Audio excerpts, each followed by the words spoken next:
জাতীয় নির্বাচন ভালো হবে, এর প্রতিফলন দেখা গেছে ডাকসু নির্বাচনে, বুঝছেন? আমাদের প্রেস সচিব বলছেন, এখন কথা হয়েছে যে প্রেস সচিব আপনি যে কথাটা বলেছেন, একটা ইউনিভার্সিটির নির্বাচন, একটা কমিটির মতো, ওই যে আমরা ছোটবেলায় নির্বাচন হয়েছে ওই রকমই তো।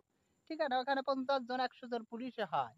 আর জাতীয় নির্বাচন আপনি যে 100 জন, 10,000, 20,000, 50,000 পুলিশ সেনাবাহিনী দিয়ে কি ট্যাক্কেল দিতে পারবেন? এখানে বিভিন্ন রাজনৈতিক দলের তাদের বিশেষ বাহিনী, তমুক বাহিনী, অমুক বাহিনী, তারা কিন্তু কাজ করবে। ঠিক আছে, অতএব আমি বলবো এই ডাকসু নির্বাচন আর জাকসু নির্বাচন, এই যার মেম্বার চেয়ারম্যানই, এগুলো দিয়ে বুঝছেন কখনো জাতীয় নির্বাচন বিবেচনা করা ঠিক না। জাতীয় নির্বাচন হয়েছে একটা মানুষের বিভিন্ন রাজনৈতিক দলের বাঁচা মরার লড়াই, বুঝছেন?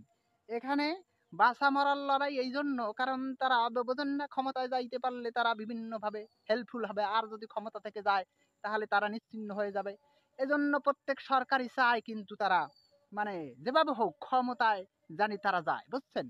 এজন্য কিন্তু মরণ কামড় দেয় তারা। আর এই মরণ কামড় দেওয়ার জন্য কিন্তু আপনারা কি প্রস্তুত? প্রস্তুত তো না। আপনাদের যে বাহিনী বুহিনী ওগুলাই তো কাজই করে না।